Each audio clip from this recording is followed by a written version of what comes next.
autre question qui avait été posée plus haut dans, dans le webinaire pourrait vous être adressée à l'un et l'autre. Il était question du nombre de professionnels mobilisés dans le cadre de cette démarche, alors à la fois préparatoire et pendant que ça se fait. Alors évidemment, on imagine que le nombre est lié au nombre, enfin à la taille de l'établissement, quoi, pour le dire vite. Mais voilà, comment ça s'est passé chez l'un et l'autre, Monsieur Chapitre, pardon, excusez-moi, en premier peut-être. Donc, en fait, au niveau de la préparation, alors, il y a plusieurs stratégies de communication, mais je vais faire court. La première, c'est tous les agents, dans le sens où il y a des assemblées de personnel tous les 3 mois, ce qui permet de faire des points d'étape dans lesquels je donne 2 ou 3 sujets maximum de communication. Après, dans le cadre de la formation SRA, 12 professionnels, dont moi, qui sont devenus des référents qualité, des possibles auto-évaluateurs par la suite. Et sur ces 3 jours, 22 professionnels interrogés.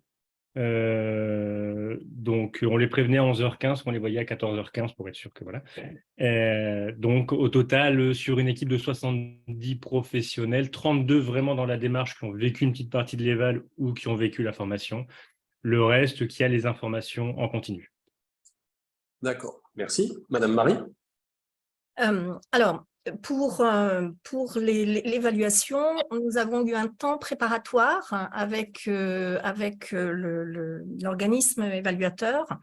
Et dans ce temps préparatoire, nous avons identifié effectivement les temps où les professionnels seraient questionnés et également quel type de professionnels les évaluateurs souhaitaient rencontrer.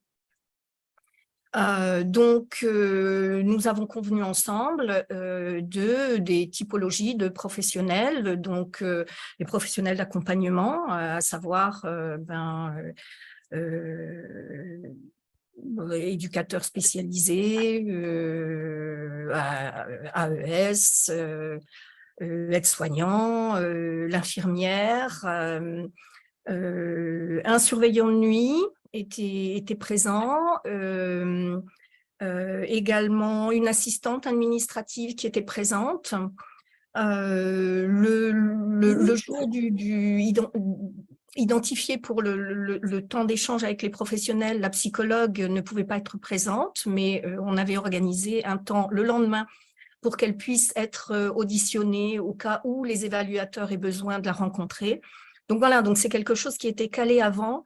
C'est pas vraiment la question ne s'est pas portée sur le nombre de professionnels. La question s'est plutôt portée sur le champ de compétences du professionnel. J'avais même posé la question, est-ce que nous avons des agents de service intérieur? Est-ce que les agents de service intérieur doivent être questionnés ou pas? Est-ce que les évaluateurs souhaitaient les rencontrer? Parce que même s'ils ne font pas d'accompagnement en tant que tel, pour autant, ils sont présents là tous les jours, ils participent activement au bien-être de la vie au sein du FAM.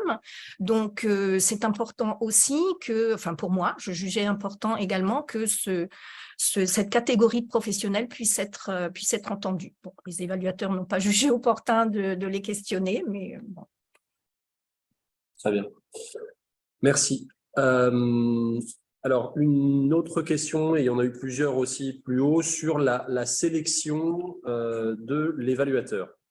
En particulier, un congressiste demande si, lorsqu'on appartient à un GHT, il faut passer par la cellule marché de l'établissement support du GHT, ou alors est-ce qu'une mise en concurrence avec 3 devis suffit? En gros, là, on est vraiment dans le cadre procédural. Eh bien, écoutez, moi, je ne suis pas en capacité de pouvoir répondre. Je pense que c'est plutôt aux établissements publics qu'on va demander ça.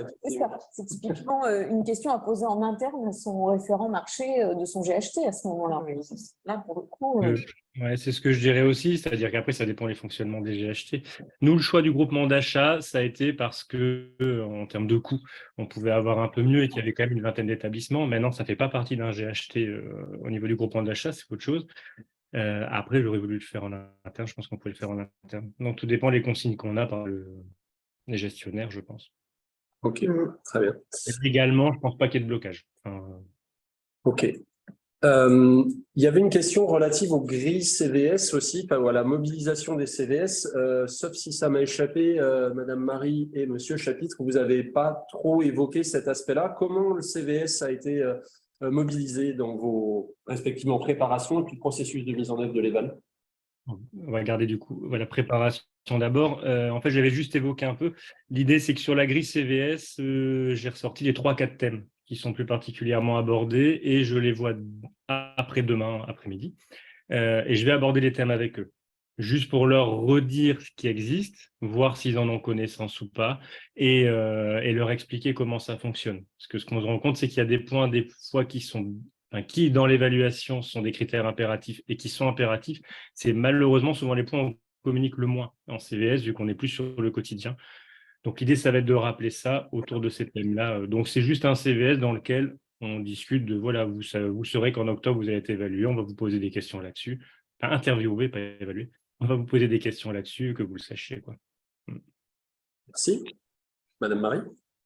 Donc pour le Bois l'Abbesse, le directeur général donc, a informé les membres du CVS de l'évaluation à venir.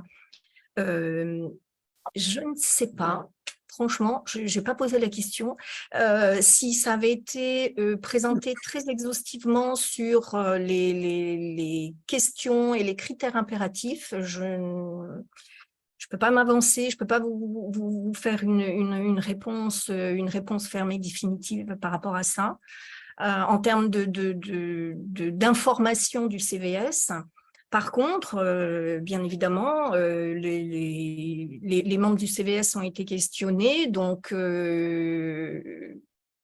ils ont été, enfin, c'était sur le mode de la participation. Il n'y a pas eu on n'a pas imposé la participation, c'était sur le bon vouloir des membres du CVS d'être sélectionnés pour être auditionnés.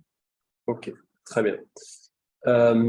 L'heure a passé rapidement, donc je vais faire une remarque transitoire, on va dire, vers la conclusion, en écho à une personne qui a posé la question suivante. Avons-nous intérêt de se faire accompagner par un consultant spécialisé? Donc là, on s'est touché 2 mots avec Anne-Sophie Urbain, là, puisque finalement, alors, nous ne sommes pas des cabinets de consulting, nous sommes des associations à but non lucratif, on l'a bien dit. Pour autant, on se sent un petit peu concerné par la question. Donc, la réponse naturelle qu'on pourrait dire, étant jugé parti, serait oui, bien sûr, vous y avez intérêt.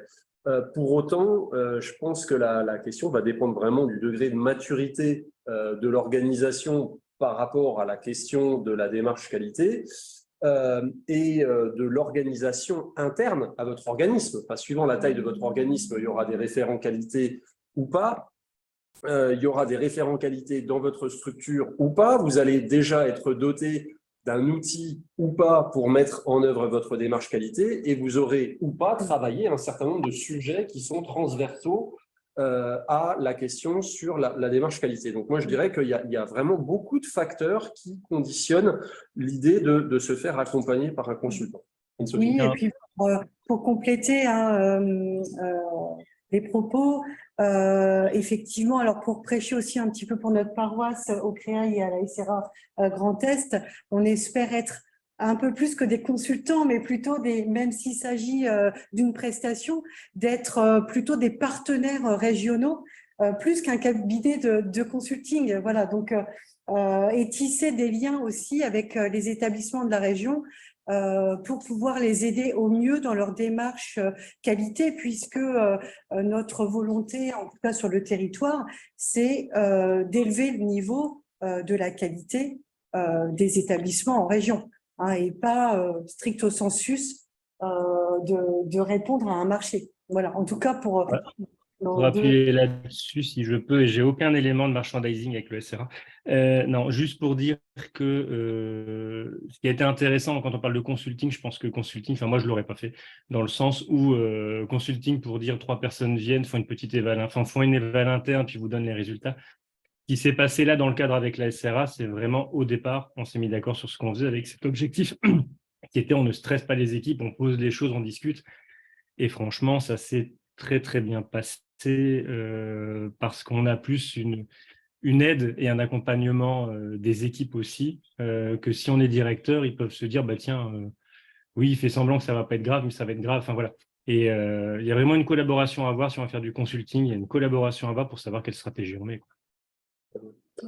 Merci beaucoup. Donc voilà quelques éléments de réponse. Moi, je retiens vraiment de vos deux interventions, hein, Monsieur Chapitre, Madame Marie, le fait de penser l'évaluation comme un point d'étape et une étape dans laquelle on ne se met pas la pression, où on va être transparent sur ce qu'on fait, reconnaître ce qui peut être amélioré, voire ce qui doit l'être, mais avec voilà aussi le souci de valoriser l'existant, vous l'avez dit, et vraiment, je vous en remercie. Il y a un enjeu qu'on peut lire derrière, et ça sera ma dernière phrase de transition avant la conclusion de Madame Gerbaud, c'est que au-delà de cette évaluation quinquennale, qui est évidemment un moment d'effervescence sur la question de la réflexion qualité, il faut vraiment rappeler que la démarche d'amélioration de la qualité, elle ne peut être, elle ne doit être que continue, et qu'il y a un enjeu à piloter cette démarche de manière continue, faute de quoi le moment d'effervescence quinquennale, au lieu d'être constructif et productif, comme ça a été évoqué, il risque d'être un petit peu sensible, sinon douloureux. Donc, c'est vraiment en termes de pilotage de démarche qualité que, à mon sens, j'ose dire à notre sens, parce que je sais qu'Anne-Sophie est parfaitement d'accord avec ça, qu'on veut insister. Et je cède la parole à Madame Gerbaud pour le mot de conclusion.